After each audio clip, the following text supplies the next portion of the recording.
the way every day goes. Every time we've no control. Visit Malaysia 2020 is the latest initiative of the Visit Malaysia campaign. In 2017, this milestone initiative was supported and authorised by the Honourable Prime Minister of Malaysia. It was launched aligned with the Malaysia Tourism Transformation Plan, goals of welcoming a total 30 million tourists to Malaysia and generating 100 billion Malaysian ringgit in tourism revenue by the year 2020. The main objective of Visit Malaysia 2020 is to bring together all stakeholders in the tourism industry to achieve a common goal and target. Meanwhile, attracting tourists from all over the world to experience Malaysia's warm hospitality and diverse tourist attractions that Malaysia is well known for. The Visit Malaysia 2020 campaign is based on the Vision 2020 objectives, which focus on the sustainability of tourism, arts and culture with the aim of reducing the negative effects of tourism development and providing direct benefits to the community through the tourism industry. Reflecting the wider Vision 2020 objectives, the campaign emphasized the importance of protecting Malaysia's environment, preserving its rich arts and cultural heritage, and promoting responsible travel practices. This approach aims to minimize the potential negative impacts of tourism, such as environmental degradation or cultural loss, while ensuring that tourism growth directly benefits local communities by creating job opportunities, supporting small businesses, and enhancing social welfare. In the long run, Visit Malaysia 2020 aspires to position Malaysia not only as a top tourist destination, but also as a model for sustainable and inclusive tourism development. Okay, the second one is planning. As we know, in management, for management to run more smoothly, we must plan from the first till the end. Okay, so what is planning?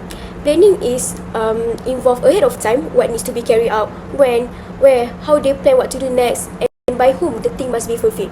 The process of planning assists us achieve from where we are to where we wish to go. It involves choosing goals, rules, practices, and initiative. A plan also describes a preordained path of action in order to achieve a given objective. Prioritizing ideas over action is a characteristic of this intelligent process. And the main responsibility for management is planning. The second one is importance of planning. First, to increase organizational effectiveness, because planning guarantees the efficiency of an organization, because as we know, effectiveness ensures that the organization will be able to accomplish its goal. Second one is increases the effectiveness of control. Okay, when you have a good plan, it is easier to control and manage things, because we already know what you are supposed to do, when you should do it, who should do it. And if you don't have plan, you don't have a clear direction. By that, make it is hard to control or fix problem, because you don't even know what was supposed to happen, what you have to do, who should do that. So without a plan, you might do random things, and when something goes wrong, you won't even know how to solve it properly. So by planning, it helps to process by giving you a guide to follow, and when something doesn't go as planned, we can quickly find the mistake and solve the problem to stay on the right track. Okay, the third one is gaining a competitive advantage. Okay, so what is that? To make it clear, when a business or management plans carefully, we can stay ahead of other business that don't really prepare well. By that, when we have a good plan, a company can increase its abilities to produce more, which is increase capacity. The second one is improve the way work is done. The third one, provide better quality products or services. Fourth, predict what customer want and follow a new trends. Fifth, keep up with the latest technology. All of these things help the business to perform better than their competitors. Because without a good planning, the management or business may fall behind because they are not ready for changes or challenges. Next, how Ministry of Tourism solve the problem of Visit Malaysia 2020. Because of the COVID-19 pandemic, the Malaysian government introduced the Movement Control Order, which is MCO, in order to keep people safe and control the virus. Because of this, Ministry of Tourism, Arts and Culture, which is MOTAC, has had to take preventive actions in order to protect the tourism industry and the public. By that, they make one big decision, which is they cancelled the Visit Malaysia 2020 campaign. Why was it cancelled? Because the COVID-19 pandemic made travelling very difficult, not just in Malaysia but globally around the world. Many countries closed their borders and people could not even travel freely because of the virus. So if they continue the campaign, didn't even make sense because only a few tourists can come to Malaysia. So secondly, Moltec also managed this problem by freeze the license renewals for travel agency, travel guides, tourism training institutes, and registration of tourist lodging establishment, so that no other tourism or tourists can cross the border. And lastly, as we know, Visit Malaysia 2020 was an important campaign with a big goal to attract 30 million international tourists and to earn 100 billion in tourism income. To support this, Tourism Malaysia worked hard to increase its marketing efforts in that year. And one of their key strategies was becoming an official partner with country at ITB Berlin 2019, which is a major international tourism event, in order to make Visit Malaysia widely known. It also get more international attention and support for the success of the campaign. Next, short-term and long-term planning by the Ministry of Tourism. When the COVID-19 pandemic hit, Malaysia tourism was badly affected, making people start travelling both inside country and from other country. To solve this problem, the Ministry of Tourism, Arts and Cultures, which is Moltec, come up with a plan to help the tourism industry recover and survive in the long term. So they come up with the two plan, which is short-term planning and long-term planning. For short-term planning, Moltec do encourage Malaysians to travel within the country to support local businesses and tourist spots. The second one started the Langkawi International Tourism Bubble Project, which allow international tourists to visit Langkawi under strict and safety rules. And lastly, provided financial help and other supports to tourism businesses like hotel, travel agents and tour guides, so they could survive during this hard time. Next is long-term planning by Moltec. The National Tourism 2020 RT 2030, Malaysian tourism said that they need to step out of its comfort zone in order to survive in long-term planning. This means they making big changes and improvement. Some of the important strategies include is improving leadership and management in the tourism sector. Second, creating special tourism investment areas to attract more investors. Third, using smart tourism technologies to make travel easier and more modern. Fourth, understanding what customer needs in order to get better and offering them a higher quality experience. Fifth, practicing sustainable and responsible tourism that protects the environment and local culture. And the last one, training and improving the skill of tourism workers to give a better service. So, to make this plan more effective, Tourism Malaysia also promote the country internationally by doing through a halal travel, education tourism, health tourism, Malaysia My Second Home program, and incentive travel. By all this planning that Moltec made, it helped to expand Malaysia tourism internationally. So they can strengthen the Malaysian truly Asian brand. So they can create the unique opportunities to attract more international tourists. That's all from me. One is about definition of organizing. Organizing is about creating a clear system of roles and responsibilities. The first one is it involves identifying tasks needed to achieve goals. These tasks are grouped and assigned to managers. Managers are given authority and tools to coordinate work effectively. The focus is on ensuring tasks are instructed for smooth communication and operation within the organization. Organizing provides several key benefits for organizations. For the first one is enhanced efficiency. The strategic task assignments based on employee skills enable specializations, leading to increased productivity. As employees focus on tasks they excel at, they develop mastery, resulting in improved operational efficiency and effectiveness. For the second one is clear role definitions. The organizing function creates detailed job roles and responsibility, reducing confusions. Employees gain a clear understanding of their roles, fostering accountability and commitment.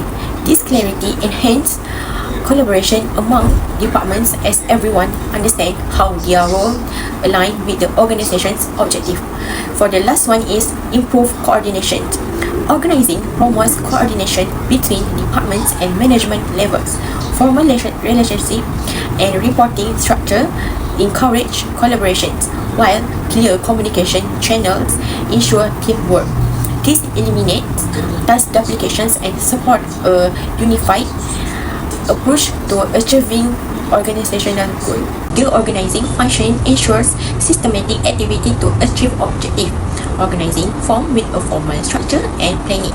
How informal dynamic often play a role. Managers rely on 6 key elements to structure an organization effectively. For first one is word specialization. For the second one is departmentalizations. For the third one is chain of command. And for the fourth, span of control. And the fifth, centralizations and decentralizations. And for the last one is formalizations. For the last one is organizing strategy by ministry to solve the issue. An excellent example of organizing can be seen in the Malaysian Ministry of Tourism's effort to revive the tourism industry. For the first one is the ministry launched the Cuti Malaysia campaign to focus on domestic tourism. For the second one is it positioned Malaysia as a safe holiday destination and introduced various discounts and promotion to encourage citizens to explore their own country. This strategy effectively combine marketing efforts with targeted resource allocation to achieve the ministry's objective. Decision making, when it comes to tourists, is the process whereby business is due to elements such as income and travel-related costs. In effect, rationalize the choice about which leisure time travel destination double by according to several situation and psychological factor. Importance of decision making. Decision making play a key role in supporting a country economies, especially during difficult time. After the COVID-19 pandemic, tourists arrived to Malaysia decreased due to the global economy downturn. To overcome this, the Ministry of Tourism, Art and Culture made important decisions to promote domestic tourists through campaign like Cuti Malaysia.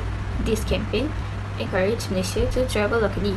This is also helping to boost demand in hospitality, transport and food sector.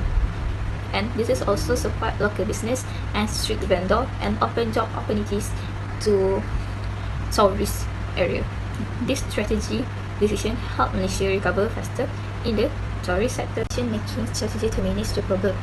One key strategy was the 2025 SEAL mission by Tourist Malaysia to strengthen ties with the Saudi travel industry. The mission was led by Minister of Tourism Datuk Sri Tiong Kim Sing, showing Malaysia strong committed to attract tourists from religion.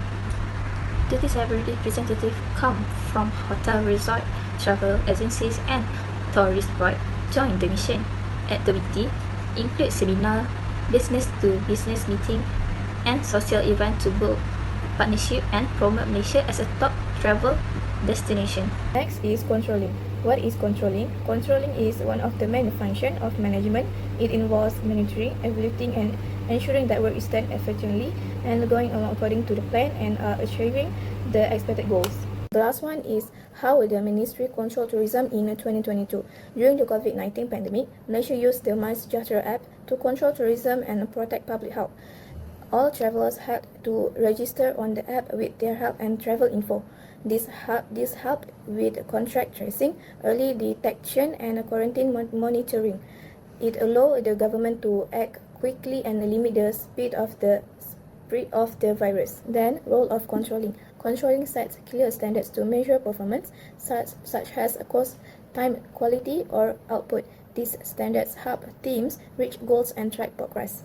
It also involves measuring actual performance and comparing it with the set standards. If there are differences, managers can take corrective actions to improve. This helps improve efficiency, accountability, and keep the organization on track. The last one is how the Ministry control tourism in 2022. During the COVID-19 pandemic, Malaysia used the MySejahtera app to control tourism and protect public health. All travelers had to register on the app with their health and travel info. This helped with contact tracing, early detection, and quarantine monitoring. It allowed the government to act quickly and limit the speed of the spread of the virus. So, in conclusion, the COVID-19 pandemic really hit Malaysia tourism industry hard. What was supposed to be a booming year in 2020 turned into a time of shutdowns, financial losses, and uncertainty. To help the industry recover, the government and private sector need to work together. One of the key ways forward is by focusing on domestic tourism, getting Malaysians to explore their own country through campaigns and attractive travel package.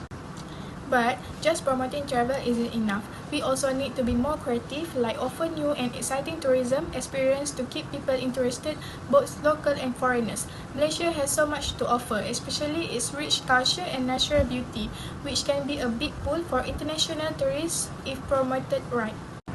Of course, there are still challenges like poor coordination and policies that don't fully support the industry. That's why a proper well-planned strategy is so important, ones that include innovation, better infrastructure, and stronger digital tools.